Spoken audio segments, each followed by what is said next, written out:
In the city that never sleeps, history has awakened.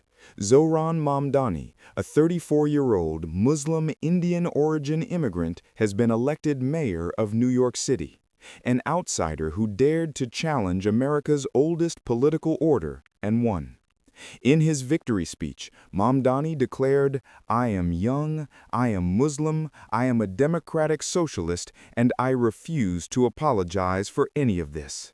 It was more than a statement. It was a revolution in words. New York, home to Wall Street, the United Nations, and millions of dreamers. A city of billionaires and still stubbornly everyday struggles, housing, transit, and widening inequality. Mamdani made those crises his battle lines.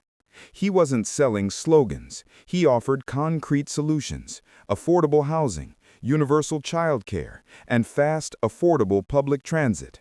He promised to expose corruption and prioritize everyday New Yorkers. When Mamdani launched his campaign, pundits called him a protest candidate, a 1% chance. Instead of courting elites, he turned to neighborhoods. He streamed campaign moments, answered tough questions online, and turned listening into policy. He spoke in multiple languages: English, Spanish, Arabic, Hindi, because representation in a city with more than 800 languages matters. His first major viral moment came after a street interview that asked bluntly, "Why do ordinary Americans vote for billionaires who don't care about them?" The clip exploded across social platforms, and his movement caught fire. In the Democratic primaries, he faced New York's old guard, powerful machine politics, and deep-pocketed opponents. On debate stages, where others spoke of prestige and deals, Mamdani spoke about rent, tenants, and childcare. His blunt honesty cut through the noise, and his poll numbers surged. After the primaries, the attacks intensified.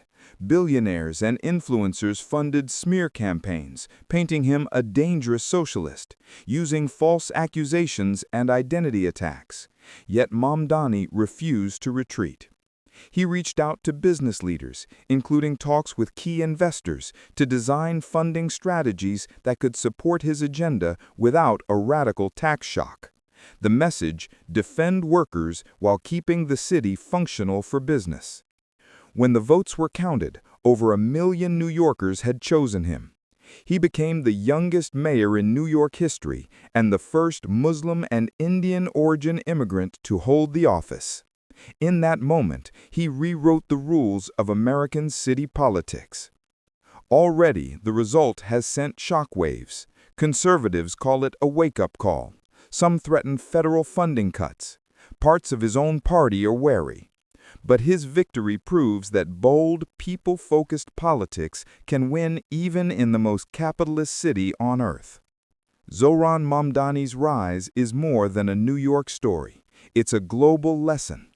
If one candidate can turn grassroots momentum into real power, then politics may still be salvageable by courage, honesty, and a clear vision. He gave hope to young leaders everywhere. Truth can win even in the dirtiest game of all, politics.